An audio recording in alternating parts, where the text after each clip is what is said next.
Hey everyone, my name is Sean, and in today's video I'm going to be giving you my Burning Abyss deck profile. I love this deck. This deck is so powerful. If you're looking for a very powerful strategy to play Legacy of the Duelist, definitely one that I would strongly recommend if you're used to some of the mechanics of the game and know how to play some of the more advanced strategies. So we're going to do some gameplay as well after this, so let's get into the profile ASAP. So this is Burning Abyss. Burning Abyss are all level 3 monsters, and they're all level 3 monsters which have similar effects. All of the level 3 monsters have the effect where if you control no spell or trap cards, you can special some of these cards from your hand to the field. Now this is really great because it makes all of your monsters basically extenders where they can summon themselves freely to as much as you want, as long as you don't have spell and trap cards. But you may be thinking, hey Sean, you're playing a lot of trap cards in a deck where monsters like no spell or trap cards in order to summon them. Well, the reason why is because their final effect is what makes them really shine. And their final effect is that when they're sent to the graveyard, they do something. And so this whole deck is about trying to send your Burning Abyss monsters to the graveyard in order to get certain effects going. So I'm going to break this down into two halves. We're going to talk about the trap cards, and then we're going to talk about the monster cards, and then we'll talk about the trap cards. So, for the Burning Abyss package, we have, I think, 10 monsters in total. I'm pretty sure it's 10. We have one Eilic, Malabranch of the Burning Abyss. When this card is sent to the graveyard, you can target a face-up monster in the field and negate its effects. Don't really use it that much, but it's okay. Cab, when it is sent to the graveyard, it can take a spell or trap card on the field and return it to your opponent's hand. Only really you want to do this during your opponent's turn, but don't really use it too much, but that's why it's only at 1. Sir is amazing. Definitely want to play Sir. I'm going to get rid of all these cards. And the reason why you need to play Sir is because Sir, when it's sent to the graveyard, can summon back any Burning Abyss monster from your graveyard to the field. This is very important for later on. We'll get back to it then. Then we have 3 copies of Farfar. Farfar is really powerful because it can target one monster in the field and banish it until the end phase. And so you just want to get rid of an opponent's threat that you just can't deal with right now. Just get rid of it and bring it back later on. This is really also good for interrupting combos. So if they're trying to, like, say, summon out a big monster, you can try and banish the cards they're using before they summon that monster out, and then when at the end of their turn they'll get it back, it's easier for you to deal with because they didn't finish their combo. We have 1 copy of Graf. Graf, like Sir, very similar, but it summons from your deck and not the graveyard. And then the final Burning Abyss card we have is Skarm. Skarm of the Burning Abyss allows you to add a Fiend type, a level 3 Fiend type monster from your deck to your hand when it is sent to the graveyard during the end phase of the turn. And those are the Burning Abyss monsters, all about trying to get themselves to the graveyard, and so the rest of the cards kind of help us do that. The main card that we have that helps us do that is Fiendish Rhino Warrior. Fiendish Rhino Warrior is basically a Foolish Burial on legs. When it is sent to the graveyard, you can send a Fiend monster to the graveyard. Really good, really powerful, really strong. Doesn't matter if it's discarded, sent from the field, sent directly from deck to graveyard. As long as you get to the graveyard, you get to summon another one. Gets your card through your deck quite quickly. Definitely want to play 3 of it. And the last other Fiend monster we play here is Torgai from the Underworld. Torgai from the Underworld is insane. She is the most busted card in this deck, period. This card on your own is the best card in the deck. She can summon out any Link monster from your deck, extra deck, as long as you know the combos really well. And that's because when she is normal summoned, you can summon any level 3 Fiend monster from your hand or deck. And then its effect is negated, but it can also be synchro material. You can do crazy stuff with her. For example, you can summon out Rubik, Malabranch of the Burning Abyss. Rubik doesn't really have a good effect. The only thing that's good about this card is that it's a tuner monster. And if you know anything about tuner monsters, you know that it can be used to summon Kristron and Hauki Firebacks. If you can use these 2 cards to summon Kristron and Hauki Firebacks, you can then go into a variety of different plays. For example, you can then use Hauki Firebacks to summon out Effect Failure. And then Effect Failure can be used because she's a spellcaster monster to summon out Selene, Queen of the Master Magicians. If you get enough counts of Selene, Selene can then summon back Effect Failure from your graveyard, and then Effect Failure and Selene can be used to make a Link 4 monster such as Topologic Bomber Dragon or Topologic Cereboros, to name a few. So yeah, that's just an example of one combo that Torgai from the Underworld can do. She can basically get you any Link monster you want from your extra deck, and it's just absolutely insane. Respect the Torgai. Other monsters we have here are, we have some hand traps, we have Ash Blossom and Yvette Veiler. Again, we're playing Yvette Veiler because she's combo material with Celine, and is also a tuner. And Ash Blossom is also a tuner, and she's just a generically good card in general. You should always be thinking about playing Ash Blossom if you can fit her into your deck. The last monster we have here is Absolute King Batjack, and I purposely saved this because King Batjack leads us into our trap cards. How King Batjack works is during your opponent's turn, you can banish this card from your graveyard, excavate the top card of your deck, and if it is a normal trap, set it to your field. Otherwise, send it to the graveyard. So this lets us get any of our normal trap cards from our deck onto the field, and then you can use it that turn. What's also great about King Batjack is that when it is sent to the graveyard, you can look at the 3 cards at the top of your deck, place them in any order, and then, yeah, just stack them. This works so well for a variety of reasons. Obviously, it works well because you can put one of your traps on top of your deck, then use as effect to then put the trap card on your field, and then use that card. Obviously, there's that effect, but it also means you can put cards that you want to discard or you want to get rid of later on top of your deck. So let's say, for example, you wanted to really get a Scarm and you really wanted to do a search. Well, then maybe you can do Scarm effect, and so you can do Batjack effect, put Scarm on top of your deck, and then you can draw into it a little bit later on and get to it faster. In terms of your trap card, the only spell we're running in this deck is Foolish Burial because it sends a card to your graveyard, works perfectly with this deck. And then we have our trap trick lineup here. Now, the reason why we're playing so many trap cards in this deck is for 2 reasons. 1, because you have Fiend monsters in your deck which work with trap cards.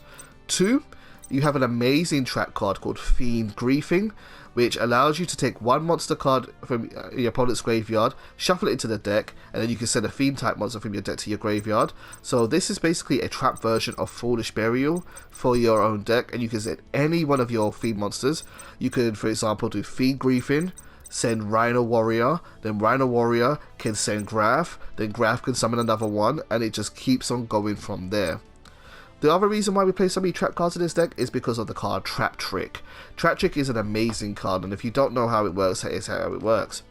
You banish 1 normal trap from your deck except Trap Trick, and set 1 card with the same name directly from your deck. Also, it can be activated this turn. This basically means it searches out any one of your normal trap cards from your deck, and you can use it in that turn.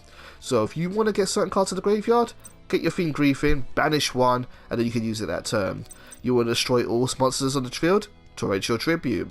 You want to banish a card from the field? Dynamiscus will do that for you. Destroy spells and traps? Heavy Storm Duster. Return a card to their hand? Compulsory Evacuation Device. This gives you so much variety and adds so much flexibility for this deck, and this is why this deck works so well. It's just the synergy with this deck is insane. The other trap I will talk about here is Imperial Order. We're not playing many spell cards, so you may as well play Imperial Order, because in some games, you flip over Imperial Order, they just can't do anything about it, and you just gotta win. So Imperial Order is also really good in this deck here. And yeah, that's the main deck overall. Very synergetic main deck, cards that work really well together. So let's get to the extra deck. First of all, we have our Burning Abyss package. We have Dante, who lives forever. Dante is a rank 3 monster. You can use his effect to send the top 3 cards of your deck to the graveyard, and then he gets 500 attack boost for each one. It gets you cards to your grave, that's all it really does. And yeah, just amazing starter card for your deck. Then we have Beatrice, Lady of the Eternal, one of the best cards that you want to make before going into your opponent's turn, because during either player's turn, she can send a card from the deck to the graveyard. What's also really great about this is that she detaches to do that, so she's sending a card from the field to the graveyard as well. So if you detach, say, Dante for her effect, then you are actually using Dante's effect too, who can get a Burning Abyss monster from your graveyard to your hand.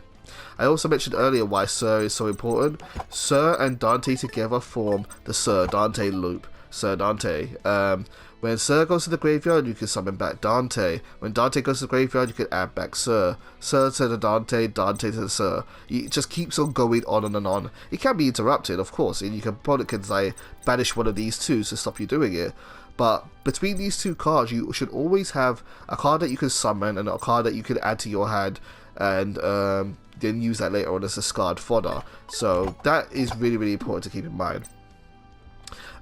Beatrice, when she is sent from the field to the graveyard by your opponent's card, you can then summon out Dante, Pilgrim of the Burning Abyss, who allows you to discard more cards and draw through your deck, which is really nice.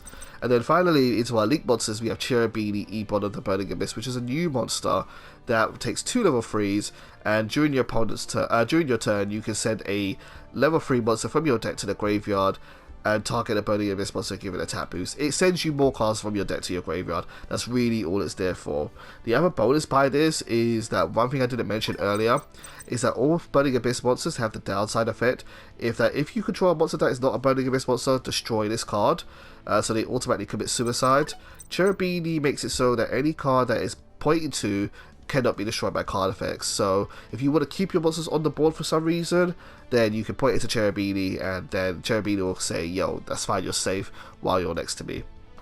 Other cards, we have a Crystal Needle Fiber. We're in there for combo plays. Really good card for this deck. Nightmare Cerberus to destroy special summon monsters. Phoenix to destroy spells and traps. Unicorn to shuffle in cards from the field. Link Karibo, because it's a level 1 monster. It can send Jack to the graveyard. It can send Vet Failure to the graveyard. So yeah. Mostly Link Karibo is in there because we need a Link monster in order to make Ningirsu, the World Chalice Warrior. Ningirsu requires 2 Link monsters on the field. So what you ideally want to do is you want to make Crystal and Halki Firebacks using 2 monsters.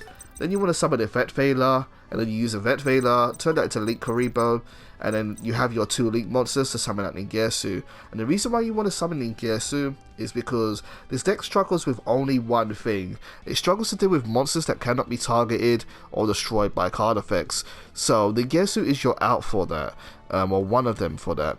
And Ningirsu can choose a card on each player's field and send it to the graveyard. It doesn't target, it doesn't destroy, it just sends them to the graveyard. So it's a very useful tool for this deck. Selene is in there to make your Link 4 plays easier, and then you've got cards like Bomber Dragon to destroy your cards on the field. Trispania, which when a card is summoned to what it points to, banishes all spells and trap cards on the field. And then Zero Boros, which is your other non-targeted form of removal. If a card is summoned to a persona it points to, it banishes all cards on the field, so it can be really powerful. So we're going to stop here with the deck profile. We're going to go into some gameplay and talk more about what this deck does in action. Okay, so into our gameplay commentary for this video. This is going to be a long duel, but I thought I wanted to show off this game here because of what my opponent is playing. And my opponent's going to go first, and so in second, you're going to see that Juzo Suzuya is playing Subterrors. Now, this is a deck which I've heard through passing that a lot of people think is very powerful, and it is. And so I want to show this deck kind of going off against another strong deck to kind of show how it interacts with something that isn't, say, necessarily a cakewalk and easy to beat. So, Juzo started off by playing the Hidden City. Now, I know Subterrors very well, and the Hidden City is a very good starter for the deck. The deck doesn't have very many starters, so if you can stop the Hidden City going off, all the better to you. So I use Ash Blossom against that card almost immediately, but then he sets 3 cards and pass. Now, Burning Abyss does have ways to deal with back row, but it isn't necessarily the most readily accessible ways of doing so. So this could be really hard for a deck like this to build with.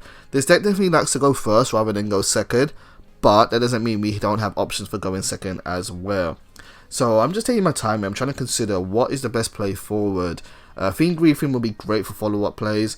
We have Tour Guide, which is always amazing, but nothing in the graveyard yet really. We have Farfa as well.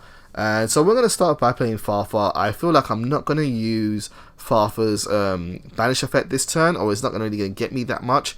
So I'm going to actually special summon it to the field. When you play Burning Abyss, you can only use one effect or the other. So if you want to use that card's graveyard base effect, you have to...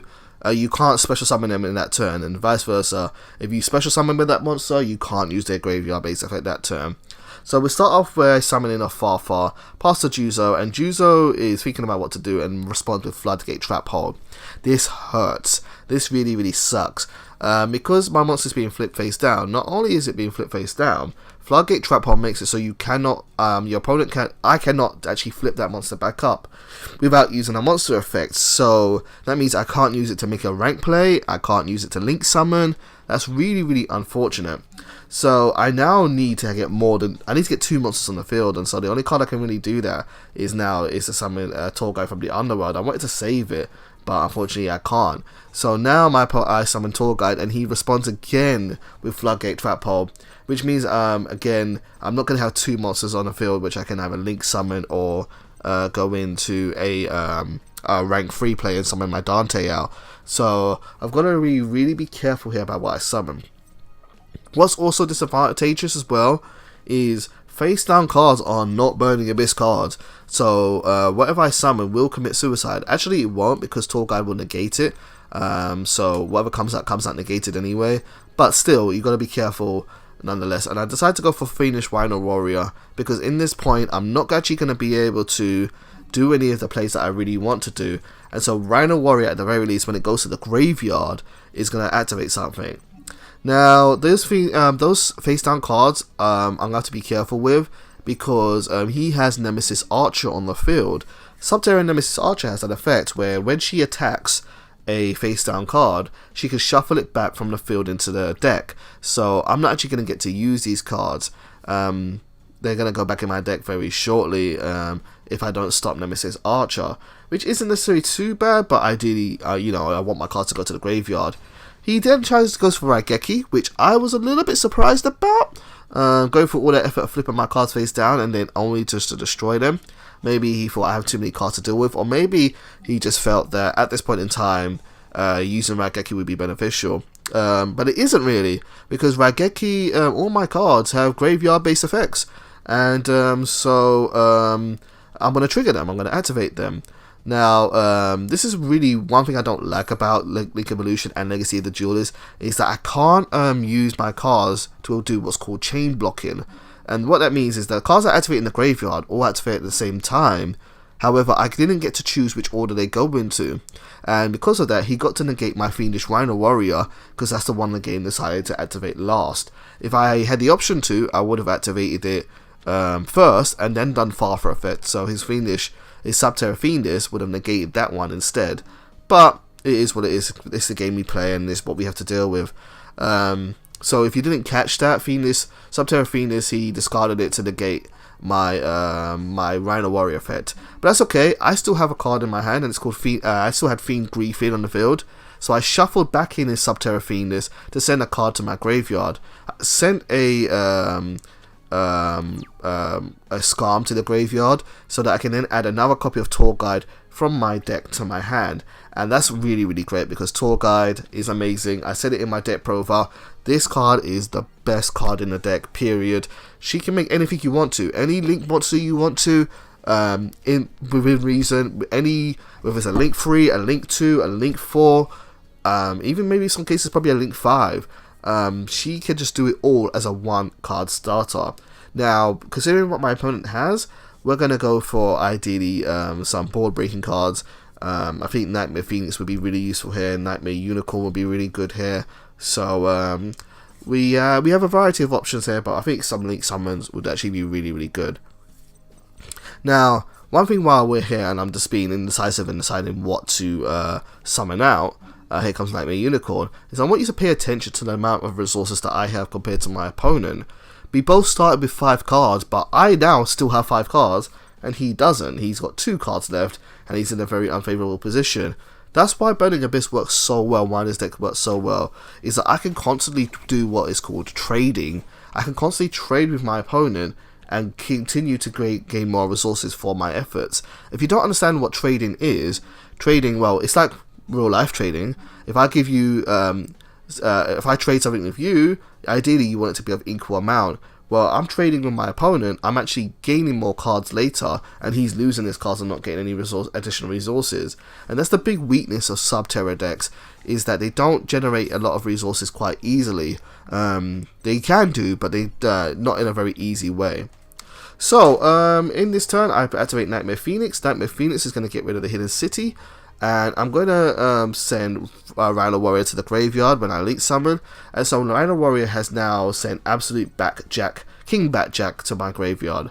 And this is nice here because it means I can look at the top 3 cards on my deck and I can put them on top of my deck in any order I want to. And so I decided to put Trap Trick on top of my deck, followed by Paleozoic Dynamiscus, and then last of all, Karma Cut. Yeah, you're going to see Karma Cuts in this video. I took Karma Cut out while I did this on stream. I took it out for the Imperial Order and the 2 Torrential Tributes. I didn't think Karma Cut was necessary after a while, because Legacy of the Duelist, not everyone's playing a graveyard based strategy, so I did take it out. But Karma Cut also really works well in this deck as well. So Nightmare Phoenix attacks into Nemesis Archer, and then my opponent uses Nemesis Archer's final effect to special summon out Subterra Behemoth Umastrix from his deck to the field. This is a really good effect because Umastrix can, when it's flipped face up, banish a card on the field, so he's very likely to banish my Nightmare Unicorn. And so during my opponent's turn, I'm going to activate Backjack's final effect, and that is I can banish it from the graveyard, pick up the top card of my deck, and set a normal trap card. And immediately, before he does anything, I'm activating this card. I'm going to activate Trap Trick, and I'm going to search out a card from my deck. I want a card that's going to be able to deal with, Behemoth. And I'm going to go for Infinite Impermanence. Again, this is another card which I had in the deck originally but took out. I took this card out for the Dust Tornadoes, because I thought I needed more spell and trap removal in this deck. But Infinite Impermanence also really works well if you want to try it as well. And it's going to work here in this situation to get to deal with Behemoth and negate his effect. If I didn't have Infinite Impermanence in this in the deck, and I was going by what the deck profile had, I could have probably gone for anything that destroy something like Torrential Tribute, destroy all monsters on the field. Anything that basically just destroys him would have worked here. So my opponent's gonna set a monster and is immediately activating it, and he's using the Hidden Seek to flip it face up. And there is Subterra Guru, and now Guru is actually a bigger threat than Behemoth Umastrix, so I am definitely going to negate a Guru, because Guru gets Subterra cards, more cards from their deck, and adds it to their hand. So I don't want that happening. We're going to stop that immediately. But this does mean he is able to flip up these card, and I just realized that is not Umastrix, that is Behemoth Stylagamo. Most Subterra cards decks don't really play Stylagamo, but I guess, you know, this is my opponent's playing it here. And the reason why is because you have the effect where you can draw, I think it's that you draw 2 more cards but discard 1 Subterra card, but for some reason he didn't use it. I have no idea. People don't really play this card. You don't really need to play this card, and in fact I will be honest with you, cards like Floodgate Trap Coal aren't really needed in Subterras, but you know, it's what my opponent's choosing to do here. So he attacks over Nightmare Phoenix, and he does also have the effect where he should be able to flip that card face down, but we'll see what they do here. Now, again, we're in a situation here where I'm losing in terms of life points. I've got 2 cards here, but I'm not too necessarily worried. I have 2 powerhouse cards in my hand. I have Graf and I have Sir, and both of these cards are very, very powerful, and there's a reason why these 2 cards are limited to 1 as opposed to being at 3 like some of the other Burning Abyss cards, because they're so good. They just give you more summons. So as predicted, my opponent flips down their Subterra card, and we're just waiting so that I can go to my turn there. There's nothing else he can do. I'm not sure what's taking him so long to think. Yep, past end phase, and now over to my turn here. So in this turn here, I draw into a Paleozoic Dynamiscus, which is nice, because then I can set it and actually discard something for it. So I have an option here. I can either go for a big summon, or I could use Paleozoic Dynamiscus and activate its effect. Having a look at my graveyard, just to took out resources. One thing you have to be careful with Burning Abyss is that you can sometimes go through your deck quite quickly, and so you have to always keep in mind what's left and what's in your deck still. So always keep that in mind, but we're still in a good shape here. So I use Graf's effect to summon it to the field, and now I'm going to normal summon Sir, and summon that by normally, because I want to use Sir's effect to summon back a card from my graveyard in this turn. And so I'm just having a look at Hidden City, trying to remember what its effect is, and that is when I declare an attack, it doesn't matter whether the card's face down, he can change a face down card face up and he can negate the attack. So I do need to be careful and play around that. So what we're going to do here is we're going to make Dante Traveler of the Burning Abyss and bring him to the field. Now, one thing you want to keep in mind when you're playing this card is that because I use Graph Effect, I don't want to detach it as material. I want to keep it as a material so that during later stages I can actually get its effect off and get the benefit of both worlds. So I'm going to activate Dante's effect and I'm going to get rid of Sir. And now I'm going to use Sir to send 3 cards to the graveyard and turn Dante into 2500 attack.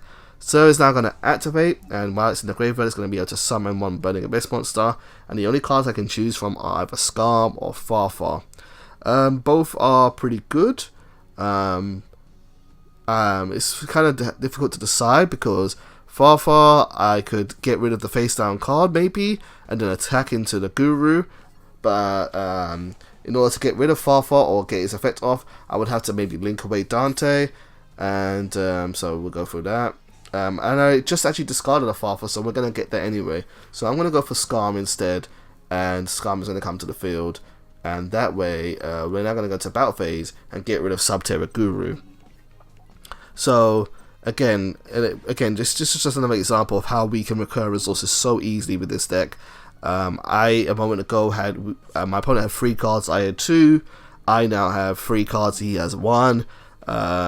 Burning Abyss is just such a resilient deck, and so before anything else, I'm going to turn Dante to defense, set Paleozoic Dynamiscus, and we could go for an IP Masquerena play here, but yeah, again, this is a really old replay compared to the deck profile. I took out IP Masquerena, I just didn't find myself using it that much, and we could summon her right now in order just to send my card to the graveyard and then get some effect off of it. So yeah, we're going to do that just so we can trigger these effects. And also I wanted to send Dante to the graveyard so I can get a card from my graveyard and add to my hand, and that way Paleozoic Dynamiscus would be live. So we're going to do that, but I took out IP Masquerena. I didn't really think she wasn't being used as much as I use her in, say, something like ABCs or Orcust. So I actually did take her out in the end, but you know, you can use her if you want to as well. So Skarm went to the graveyard this turn, so Skarm's going to get me more searches and more resources from our deck to our hand.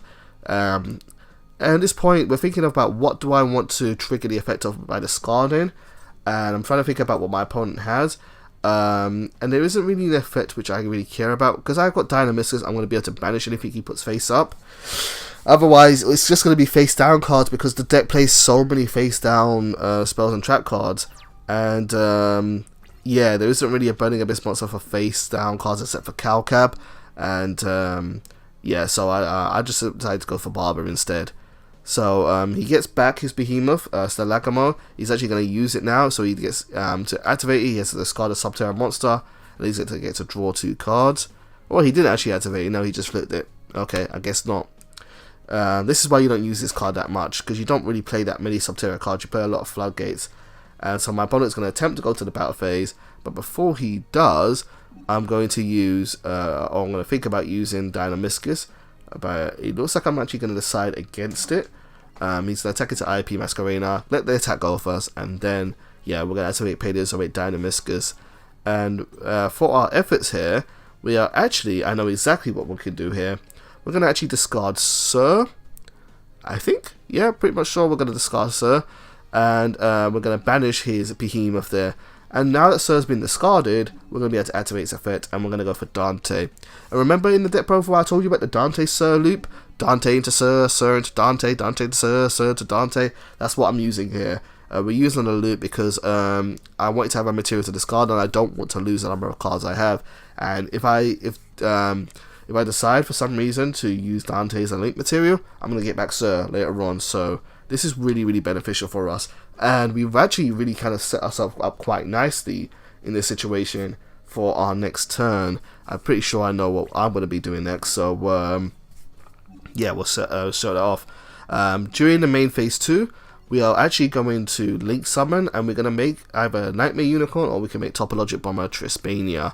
And in this situation, I mean, the only real card that's a threat to me right now is this face down card. If I get rid of it, I have nothing to be worried about at all. So Nightmare Unicorn can do that, but Nightmare Unicorn can also get rid of monsters, so I might want to save it and go for Trispania. But we're going to go for Nightmare Unicorn. We might as well get use of it. I think we're not going to need it too much later on. So now we can use it. So that you got to be careful when you're playing a deck like this. You don't want to burn through all your key resources too early and then not have an option later on. So we're going to use Nightmare Unicorn's effect, discard a card, and then we're going to target his face down card and shuffle it back in his deck. And then Dante is going to get us Sir, because we're playing the Sir Dante loop. And yeah, that is just one of the other key bits about this deck and why it's so resilient, so strong. So again, my opponent has an empty field. Barber, again, that's another card I took out from this deck. I don't have Barber in the main deck.